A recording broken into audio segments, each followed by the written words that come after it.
एक छोटे से गांव में एक कच्चा मकान था। मोहन सरला का विवाह हुए 2 महीने ही बीते थे। सुबह सुबह दोनों चाय पीते हुए हंसी मजाक कर रहे थे। सरला, आज की चाय में तो जैसे शहद घुला हो। तुम्हारे हाथों में तो जादू है। हाय राम, अब आप भी शुरू हो गए सुबह सुबह चापलूसी करने। कल तो कह रहे थे नमक ज्यादा हो गया है। अरे वो तो मैं तुम्हें छेड़ने के लिए कह रहा था। सच पूछो तो तुम्हारे हाथ की बनी हर चीज मुझे अमृत जैसी लगती है। बस करिए जी, अब कहीं पड़ोसी सुन लेंगे तो हंसेंगे कि नई नवेली दुल्हन को कैसे बहलाया जा रहा है। हंसने दो सरला, हमें क्या फर्क पड़ता है। हम तो अपनी दुनिया में खुश हैं। अच्छा जी, अगर मैं आपसे चांद मांगू तो कल ही तोड़ लाऊं। तुम बस मांग कर तो देखो सरला, मोहन किसी बात के लिए ना नहीं कहेगा। अरे अरे, इतना बड़ा वादा मत कीजिए, बाद में निभाना भारी पड़ जाएगा। मोहन जो कह देता है वो निभाता है। ये गांठ बांध लो सरला। अच्छा अच्छा, बड़े आए वादे करने वाले। अभी तो पहले यह बताइए, आज दफ्तर से जल्दी आइएगा या फिर देर होगी? आज तो जल्दी ही आऊंगा सरला। तुम्हारे हाथ की चाय जो पीनी है दोबारा। दोनों पति पत्नी आपस में बातें कर रहे थे, तभी बाहर से आवाज आई। सरला भाभी, ओ सरला भाभी, घर पर हो क्या? पड़ोस की सावित्री भाभी दरवाजे पर खड़ी थी। अरे सावित्री भाभी, आइए आइए, क्या बात है इतनी सुबह सुबह? सरला भाभी, बड़ी मुसीबत में फंस गई हूँ। घर में मेहमान अचानक आ गए हैं और चाय बनाने चली ही थी कि पता चला घर में चीनी खत्म है। इनके बाबूजी भी घर पर नहीं है कि बाजार से ले आते। सोचा तुम्हारे पास से मांग लूं, बुरा तो नहीं मानोगी? अरे भाभी, इसमें बुरा मानने की क्या बात है? रुकिए, अभी लाती हूँ। बड़ी मेहरबानी होगी भाभी, वरना मेहमानों के आगे शर्मिंदा हो जाती। ऐसा मत कहिए भाभी, अपने पराये में क्या फर्क। लीजिए, यह रही चीनी। चीनी देते हुए सरला की नजर सावित्री के गले में झूलते सोने के हार पर टिक गई, मानो किसी बच्चे ने खिलौना देख लिया हो। अच्छा भाभी, अब चलती हूँ, मेहमान इंतजार कर रहे होंगे। बड़ी मेहरबानी हुई आपकी। अरे भाभी, इसमें मेहरबानी की क्या बात, कभी भी आ जाइए, अपना ही घर है। ये कहकर सावित्री वहाँ से चली गई, पर सरला का मन हार की चमक में उलझ कर रह गया। सरला, अरे ओ सरला, कहाँ खो गई? अभी तो हंस बोल रही थी, अचानक इतनी उदास क्यों हो गई? जी वो। अरे बोलो तो सही, क्या बात है? जी वो कुछ नहीं। सरला, मैं तुम्हारा पति हूँ, मुझसे नहीं कहोगी तो किससे कहोगी? मेरी कसम है तुम्हें, बताओ क्या बात है? हाय, ये आपने क्या किया जी? अपनी कसम क्यों दे दी? तो फिर बताओ ना सरला, क्या हुआ? तुम्हें मेरी कसम है, अब छुपाना मत। बचपन से एक सपना था मेरा कि एक बार सोने का हार पहनूं, पर हमारे घर की हालत ऐसी कभी रही नहीं कि यह सपना पूरा हो पाता। अभी सावित्री भाभी के गले में हार देखा तो पता नहीं क्यों दिल भर आया। आप बुरा तो नहीं मान रहे ना जी? मुझे पता है ये बचपना है। सरला की बातें सुनकर मोहन के होठों पर कोमल मुस्कान तैर गई। उसने सरला का हाथ थाम लिया। अरे पगली, बस इतनी सी बात के लिए तुम इतनी उदास हो गई? तुम्हारे लिए तो मैं अपनी जान भी कुर्बान कर दूं। ये हार किस खेत की मूली है? तुम्हारी खुशी के आगे मैं तो चांद तारे भी तोड़ लाऊं। अजी, आप भी क्या बच्चों जैसी बातें करने लगे? बच्चों जैसी नहीं, दिल से कह रहा हूँ सरला। देखना, कुछ ही दिनों में तुम्हारे गले में सोने का हार होगा। यह मोहन का वादा है। अच्छा बाबा, ठीक है, मानी मैं आपकी बात, पर जल्दबाजी मत कीजिएगा। मोहन ने तो सरला से सोने का हार दिलाना का वादा कर दिया था, पर सच तो यह था कि मोहन की जेब में 50 रुपए से ज्यादा कुछ न था और एक मामूली हार भी 600 से कम में न मिलता था। अगले दिन शाम को मोहन दफ्तर से लौट ही रहा था कि उसका जी सोने का हार पर आया और वह सेठ धनानंद की दुकान पर जा पहुंचा। अरे मोहन बाबू, इतने दिनों बाद कैसे याद आई हमारी? आप लोगों ने तो हमारी दुकान का रास्ता ही भुला दिया। आपके बाबूजी ने भी 10 साल से मुंह मोड़ रखा है। एक पीतल की अंगूठी तक नहीं ली इस दुकान से। आप जैसे सेठ आदमी मुंह मोड़ लेंगे तो हमारी दुकान ही बंद हो जाएगी। अरे नहीं नहीं सेठ जी, ऐसी कोई बात नहीं, बस काम में उलझा रहता हूँ। अच्छा, कुछ दिखाइए ना। बोलिए बाबूजी, क्या दिखाऊं? एक सोने का हार देखना था, पत्नी के लिए। अरे बाबूजी, आप तो एकदम सही समय पर आए हैं। ये देखिए, अभी अभी ये हार बनकर आया है। एकदम खरा सोना है बाबूजी। ऐसा चोखा माल आपको किसी और जौहरी के यहाँ नहीं मिलेगा। आप तो बस आंख बंद करके ले जाइए। मोहन को हार देखते ही पसंद आ गया। सेठ जी, यह कितने में पड़ेगा? देखिए बाबूजी, ये 10 तोले का है, एकदम खरा सोना। बाजार में तो 700 से कम में नहीं आएगा, पर आपके लिए 650 में लगा दूंगा। जाने दीजिए सेठ जी, मैं फिर कभी ले लूंगा। अरे अरे बाबूजी, आप तो नाराज हो गए। लीजिए, आपके लिए 600 में ही दे दूंगा। इतनी सी बात पर नाराज मत होइए। सेठ जी, बात दाम की नहीं है, मैं तो बस हार देखने आया था। मेरे पास तो अभी 50 रुपए से ज्यादा नहीं है। अरे बाबूजी, बस इतनी सी बात। बाबूजी, पैसे कहाँ भागे जा रहे हैं? आप बयाने के तौर पर 50 रुपए दे जाइए, बाकी महीने महीने थोड़ा थोड़ा करके चुका दीजिएगा। आप कहीं भाग के थोड़े ही जाएंगे। पर सेठ जी, बाकी के 550 रुपये मैं कब तक चुका पाऊंगा, ये मैं खुद नहीं जानता। अरे बाबूजी, आप जैसे भले आदमी पर भरोसा है मुझे। जितना बने जब बने चुका दीजिएगा। अभी तो ये हार अपनी धर्मपत्नी को ले जाकर पहनाइए, उनका चेहरा देखने लायकन होगा बाबूजी। जौहरी की मीठी बातों में आकर मोहन ने 50 रुपये देकर हार खरीद लिया। घर पहुंचकर मोहन ने वह हार सरला के हाथों में रखा। ये मेरे लिए है। अजी, आपने सच में ले ही लिया। हाँ भाई, तुम्हारी खुशी के आगे भला मैं कुछ और सोच भी कैसे सकता था।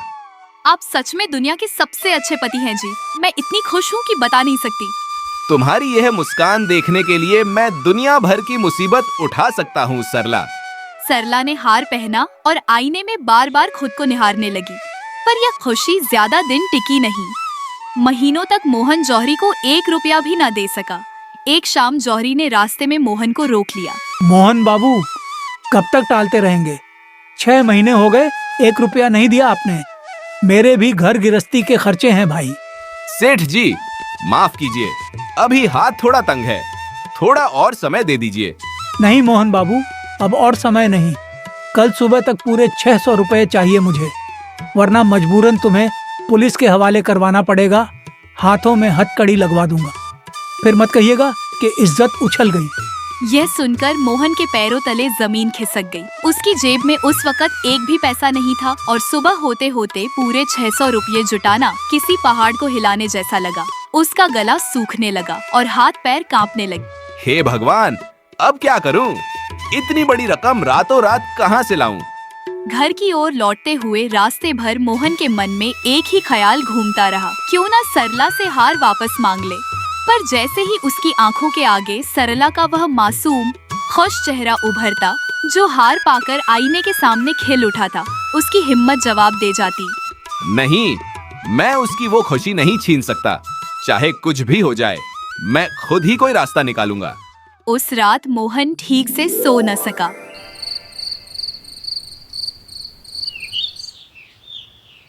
सुबह होते ही बिना कुछ खाए पिए वह चुपचाप घर से निकल पड़ा। सरला को उसने बस इतना कहा, सरला, आज जरूरी काम से जल्दी निकल रहा हूँ, देर हो सकती है लौटने में, तुम फिक्र मत करना। ठीक है जी, पर चेहरा तो ऐसा उतारा हुआ क्यों लग रहा है आपका? सब ठीक तो है ना? हाँ हाँ, सब ठीक है, तुम बस अपना ख्याल रखना। इधर मोहन एक जान पहचान वाले के दरवाजे पर पहुंचा और गिड़गिड़ाते हुए बोला, भाई साहब, बड़ी मुसीबत में हूँ, कुछ रुपयों की सख्त जरूरत है, अगर उधार दे देते तो बड़ा एहसान होता। पर उस आदमी ने भी हाथ खड़े कर दिए। मोहन एक दरवाजे से दूसरे दरवाजे तक भटकता रहा, पर सुबह से दोपहर होने को आई और 1 रुपये का भी इंतजाम न हो सका। उधर ठीक उसी वक्त सेठ धनानंद खुद मोहन के घर जा पहुंचा। मोहन, अरे मोहन, कहाँ है तू? मैं हार का पैसा लेने आया हूँ, आज एक दिन भी टाल मटोल नहीं चलेगी। आवाज सुनकर सरला दरवाजे पर आई। अरे जौहरी जी, प्रणाम। कैसे आना हुआ इधर? मोहन जी तो सुबह ही किसी काम से निकल गए। भाभी जी, बात यह है कि आपके पति मोहन बाबू 6 महीने पहले 600 रुपए का हार लेकर गए थे और आज तक 1 रुपया भी नहीं चुकाया। अगर आज ही पूरी रकम न मिली तो मुझे मजबूरन तहसील में शिकायत करके उनके हाथों में सरकारी हथकड़ी लगवानी पड़ेगी। हथकड़ी? सेठ जी, आप मेरे पति के बारे में ऐसी बातें मत कीजिए। वे कोई चोर उचक्के नहीं हैं, बस हालात की वजह से देर हो रही है। भाभी जी, मैं भी क्या करूं? मेरा भी पैसा दुकान में लगा है। मुझे तो बस अपनी रकम चाहिए, आज और अभी। ठीक है सेठ जी, आप एक पल रुकिए, मैं अभी आती हूँ। जल्दी कीजिए भाभी जी, वक्त कम है मेरे पास। सरला कुछ पल खामोश खड़ी रही, फिर उसकी आंखों में एक दृढ़ता उतर आई। वह बिना कुछ कहे भीतर गई और अपने गले से वही सोने का हार उतार लाई, जिसे पहनकर वह इतने महीने खुशी से फूली न समाती थी। लीजिए सेठ जी, यह रहा आपका हार, इसे रख लीजिए और आइंदा मेरे पति की इज्जत पर उंगली मत उठाइएगा। हमारा हिसाब बराबर हुआ। मुझे सोने के हार से बढ़कर अपने पति की इज्जत प्यारी है। ये तो बहुत अच्छा किया आपने भाभी जी। ठीक है, अब कोई बकाया नहीं रहा, मैं चलता हूँ। जौहरी हार लेकर संतुष्ट मन से वहाँ से चला गया। उधर मोहन पूरे दिन इधर उधर भटकता रहा, पर शाम तक भी पैसों का कोई जुगाड़ न हो सका। थका हारा उदास कदमों से वह सीधा जौहरी की दुकान की ओर चल पड़ा। जौहरी जी, माफ कीजिएगा, मैं आज पूरे दिन भटका पर पैसों का जुगाड़ नहीं कर पाया। थोड़ा और समय दे दीजिए, मैं जरूर चुकाऊंगा। अरे मोहन बाबू, आप काहे परेशान हो रहे हैं? आपकी हिसाब की बात तो सुबह ही निपट गई। आपकी धर्मपत्नी खुद हार लौटा गई थी। अब आपको कोई पैसे देने की जरूरत नहीं है। यह सुनते ही मोहन जैसे सन्न रह गया। उसका सिर शर्म से झुक गया और आंखों के आगे सरला का वही चमकता चेहरा घूम गया जब पहली बार उसने हार पहना था। सरला खुद आई थी यहाँ और मैं उसे बचाने की जगह खुद दिन भर भटकता रहा। कैसा पति हूँ मैं, जो अपनी पत्नी को अकेले इस मुसीबत से जूझने दिया। भारी मन और झुके सिर के साथ मोहन घर की ओर चल पड़ा। दरवाजे पर सरला हमेशा की तरह उसका इंतजार कर रही थी। उसे देखते ही मोहन की आंखें भर आईं। सरला, मुझे माफ कर दो। मैं तुम्हें वह हार भी संभाल कर न रख सका और उल्टा तुम्हें ही जौहरी की धमकियां सुननी पड़ी। तुम्हें खुद अपने हाथों से वह हार उतारना पड़ा। मैं कैसा पति हूँ जो अपनी पत्नी की एक छोटी सी खुशी भी संभाल नहीं पाया। आप मुझसे माफी क्यों मांग रहे हैं जी? आपसे बढ़कर मेरे लिए कोई गहना नहीं, कोई हार नहीं। मुझे आपके अलावा कुछ नहीं चाहिए। आप कभी माफी मत मांगे, ये सुनकर मुझे और दुख होता है। पर सरला, तुम्हारा वह सपना मैं उसे पूरा न रख सका। इतने अरमान से तुमने वह हार पहना था और आज उसे अपने ही हाथों उतारना पड़ा। सपने तो जी फिर भी सजाए जा सकते हैं, पर आपके माथे पर आई शिकन मुझसे देखी नहीं जाती। आपकी सलामती और आपकी इज्जत ही मेरे लिए सबसे बड़ा गहना है। मोहन ने आगे बढ़कर सरला का हाथ थाम लिया। उसकी आंखों में कृतज्ञता और प्रेम दोनों झलक रहे थे। सरला, मैं बहुत भाग्यशाली हूँ जो मुझे तुम्हारे जैसी पत्नी मिली। भगवान करे हर घर में ऐसी ही समझदार और त्यागी पत्नी हो।